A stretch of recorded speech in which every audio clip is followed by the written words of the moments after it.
행복하십니까? 네, 오늘 우리 대림절 세 번째 주일이면서 위기청소년 사역부 헌신 예배로 함께 드립니다. 오늘 함께 말씀 나눌 때 하나님의 마음이 전해졌으면 좋겠습니다. 예, 약간 분위기가 무거운 것 같아서 제가 아재 개그 하나 하고 이렇게 진행하도록 하겠습니다. 여러분, 저같이 설교하는 목사가 제일 싫어하는 가수가 어떤 가수인지 아십니까? 네? 크게 아시는 분들은 크게 이야기해 주십시오. 자, 이 이야기 딱 보고 혼자 그냥 이 뭐야 이랬는데 자기 이제 천장 보고 터졌습니다. 뭐냐면 이미자 씨입니다. 예, 이미 자버려서 설교하기 전에 죄송합니다. 네. 밤에 다 누워서 터집니다. 여러분, 토마스 왓슨은 어떤 이야기를 했냐면 성경에서 정보만 얻지 말고 성경에 사로잡히고 성경에 불타올라라고 이야기했습니다. 여러분, 성경을 통해서 정보, 성경에 뭐가 기록되어 있는지 이거 참 중요합니다. 하지만 그것뿐만 아니라 성경이 우리에게 말하고 싶어하는 그 메시지에 사로잡히고 그 성경의 인생을 불타오르며 여러분 그냥 보통 평범한 인생이 아니라 하나님의 뜻을 이루는 인생을 살 수 있습니다. 오늘도 말씀에 사로잡히시기를 주님의 이름으로 축복합니다. 제가 이 이야기를 하는 이유가 오늘 이제 서론에 들어가면서 해야 되는 역사적 배경 이야기를 해야 되는데 이 배경 이야기가 굉장히 어려울 수도 있습니다. 하지만 좀 잘 들어주십시오. 이 지도가 있으면 이스라엘 지도가 있으면 남쪽은 유다라고 불렀어요. 남쪽 이스라엘은. 그리고 북쪽 이스라엘은 사마리아 아니면 북이스라엘 이렇게 불렀습니다. 그리고 그 위쪽에 뭐가 있냐면 아람이라는 나라가 있습니다. 오늘 이 말씀은 지금으로 치면 2700년 전 말씀이고 2740년 전 말씀이고 예수님이 태어나기 전에는 약 734년 전의 말씀입니다. 그 734년 전, 예수님 태어나기 734년 전에 어떤 일이 있었냐면 이 남쪽의 메소포타미아 문명에 있는 아수르라는 그 나라가 빌레셋이라는 엄청난 왕이 막강한 힘을 자랑했습니다. 그래서 이곳저곳 쳐들어가니까 북이스라엘이 어떻게 했냐면 아람에게 이렇게 요청을 했습니다. 우리 한 마음이 되어서 아수르를 이기자 이렇게 된 거예요. 아수르의 공격을 방어하자 이렇게 된 거예요. 그러면서 이 사마리아, 이 북이스라엘이 남유다에게 뭐라고 하냐면 너희도 같이 하자 이렇게 된 거예요. 그런데 남유다는 뭔 소리 하노? 우리는 아수르 의지 않는다. 아수르 저렇게 힘 좋은데 우리 싸우다가 된통당하면 어떡해? 나는 아수르만 바라볼 거야 이렇게 했더니 이제 이 북이스라엘하고 아람 왕이 이제 그 아수르와 전쟁을 생각하지 않고 남유다를 침범하게 됩니다. 그런 상황 속에서 하나님이 하시는 말씀이 바로 이사야 7장 말씀인 거죠. 하나님께서 이 남유다 왕 누구냐면 남유다의 왕이 아하스였습니다.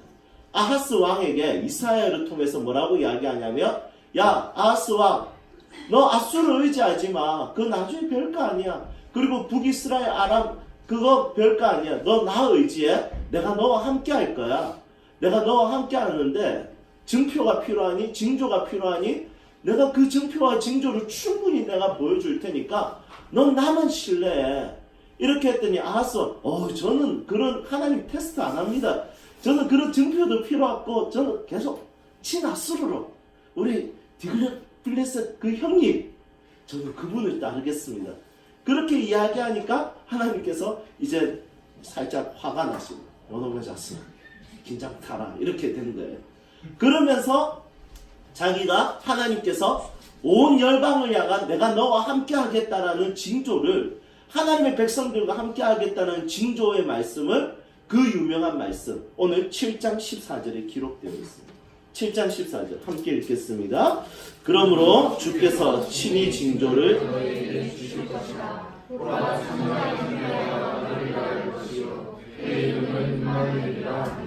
아멘. 온 열방을 향한 내가 너와 함께 하겠다. 하나님 백성들과 함께 하겠다는 증표로 하나님께서 뭘 주신다는 거예요? 예수님이 태어나기 734년 전에 어떤 약속을 주냐면 처녀가 잉태하게 될 것이다. 그리고 아들을 낳게 되는데 그 아들이 임마누엘이다. 이렇게 이야기하고, 여러분 증표, 내가 너와 함께 하겠다 징조를 주는데 그 징조가 뭐냐면 처녀가 잉태한다는 거예요. 여러분들은 처녀가 임신한다는 것을 믿을 수 있습니까? 여러분 분명히 그럴 거예요. 저 순수한 척하네. 여러분 분명히 그렇게 할 거예요. 여러분 누가 믿을 수 있겠습니까? 여러분 우리 사랑하는 청년 우리 자매 한 명이 남자를 알지 못하는 난 동정녀다. 그런데 임신이 됐다. 이 성령의 역사. 그럼 바로 뭐지? 병원에 가야 되는 여러 가지 생각이 들 겁니다. 여러분 사실은 처녀가 잉태를 한다는 것은 의학적으로 과학적으로 말이 안 되는 이야기예요. 그런데 우리는 이 사실을 사도신경으로 고백하죠. 동정녀 마리아를 통해 성령께서 동정녀 마리아를 통해 예수가 태어나고, 이 이야기를 우리는 말도 안 되는 의학적으로 과학적으로 이해할 수 없는 이 이야기를 다 같이 고백하고 있다는 것이에요. 여러분 그런데 이 이야기는 하나님이 함께 하신다는 이 증표와 무슨 관련이 있을까요? 오늘 이 말씀 통해서 하나님이 우리와 어떻게 함께 하시는지 이 동정녀의 임신 이 사건을 통해서 함께 나누려고 합니다. 첫 번째는 동정녀 마리아가 잉태하여 태어난 예수님의 사건은 함께 하시는 하나님이 초월적인 분이시라는 것을 보여주는 징조이다. 이걸 기억해야 됩니다. 여러분 동정녀는 임신할 수 없어요. 남자를 모르는 처녀가 임신했다는 것은 분명히 뒤에서 무엇인가를 했든지 전혀 순수하지 않을 거라고 생각할 수 있습니다. 이것은 의학적으로 과학적으로 믿을 수 없는 사건이고 이것은 증명이 안 되는 사건입니다.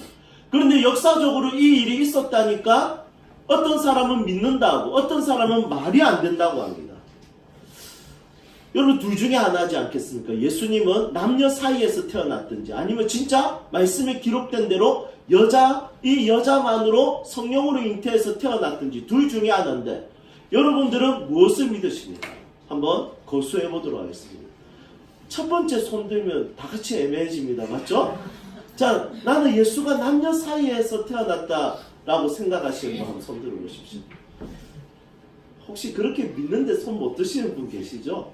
자, 괜찮아요? 예, 마음으로 드셔도 됩니다. 자, 나는 동정녀로 태어났다고 믿는다 한번 손 들어보시겠습니까?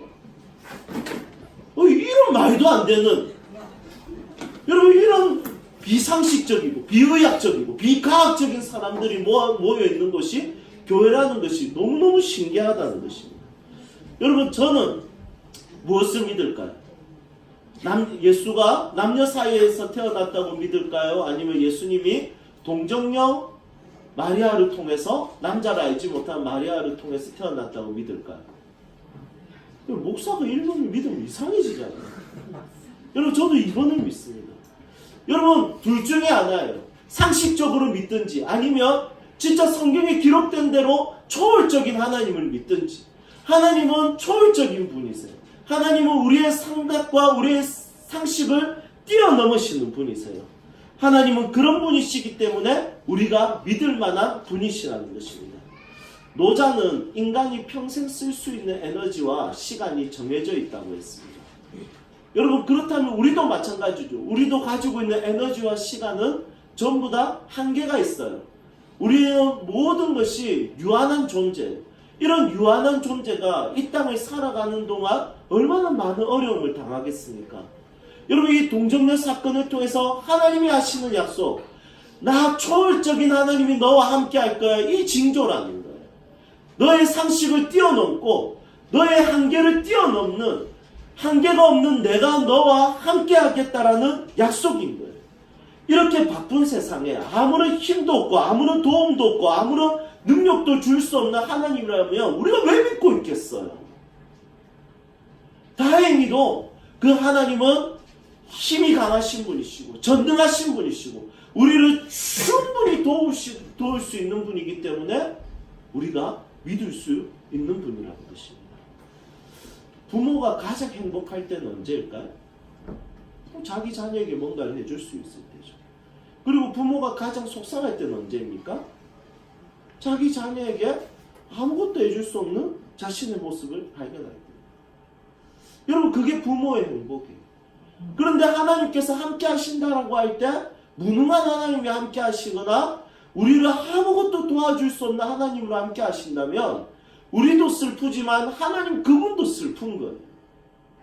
왜냐하면 자신의 자녀가 아파요, 힘들어요, 고통스러워요, 괴로워요. 모든 것을 포기하고 싶은 상황들이 있을 때 하나님이 아무것도 해줄 수 없는 하나님이라면 그 하나님이 얼마나 자신이 스스로 슬퍼하시겠어요. 그런데 그 하나님에 대해서 우리는 염려할 필요가 없습니다. 그 하나님은 동정녀가 임신할 수 있게 하는 놀라운 초월적인 하나님이시라는 것입니다. 여러분 기억하십시오. 처녀가 아들을 낳을 것이니 그 이름을 임마누엘이라 하라. 이것은 그냥 애 낳았네, 함께 하시네, 이게 아니라 나와 함께 하신 하나님은 초월적이고 전능하시고 나를 도와주실 수 있는 하나님이라는 것입니다. 이 하나님 잘 믿는 주의 사람들 되시기를 주님의 이름으로 축복합니다. 두 번째는 동정녀 마리아가 잉태하여 태어난 예수님의 사건은 하나님이 우리를 동력자로 여기신다는 징조입니다.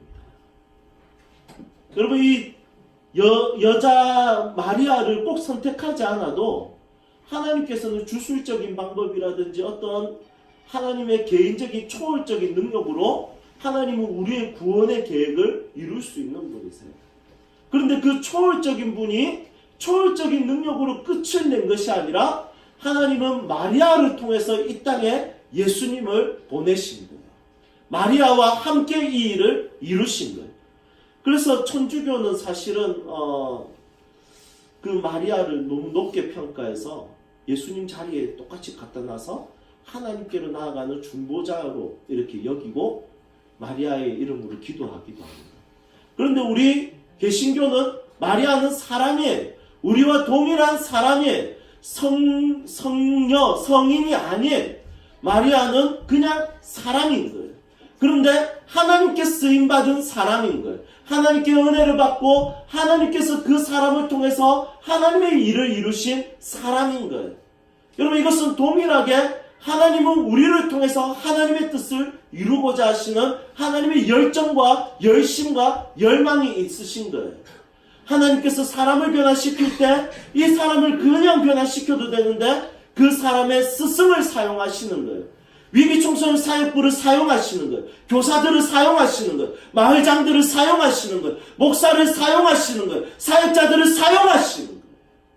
하나님은 반드시 홀로 독단적으로 자신의 초월적인 능력으로 행하시는 하나님이 아니라 우리를 사용하셔서 하나님의 뜻을 이루시는 거예요. 어제 김장김치 나눔을 위해서 우리 사랑하는 집사님들이 아침부터 일찍 오셔서 준비하셨습니다. 사실은 그들을 위로하고 세상에 소외되고 가난한 자들을 위로하는 거 하나님이 꿈에서 한 번만 나타나도 되고 천사가 가서 날개 한 번만 보여줘도, 그리고 한번 이렇게 해서 먹을 거 생기는 거, 여러분 충분히 하나님 다 가능하신데 하나님은 그렇게 독단적으로 단독적으로 홀로 행하지 아니하시고 하나님께서는 이 일을 위해서 고민하고 섬기기를 작정하는 사람들을 통해서 하나님께서 이 일을 이루시는 것을 보게 됩니다. 사랑하는 여러분, 하나님이 여러분들을 동력자로 불러주셨다는 것을 기억하십시오. 그런데 사실 격이 안 맞잖아요. 하나님과 내가 하나님의 동력자가 된다는 거. 제 제자 중에 청년 자매 한 명이 갑자기 전화가 왔습니다. 뭐 이것저것 상담하다가 마지막에 결국에는 상담 내용이 이거였습니다.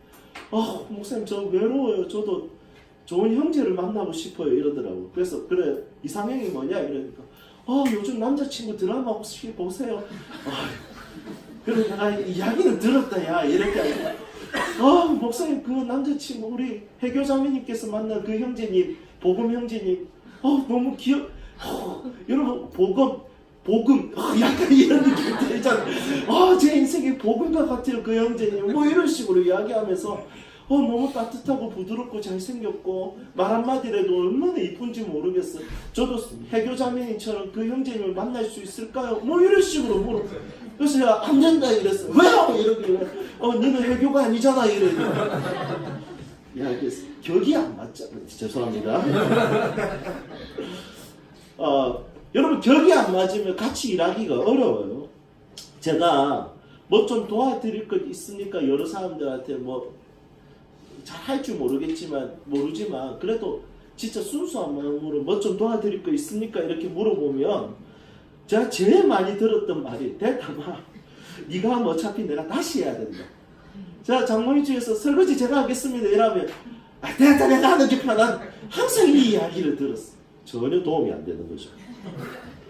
여러분 도와주는 것도 동력자가 되는 것도 사실 격이 맞아야 돼요.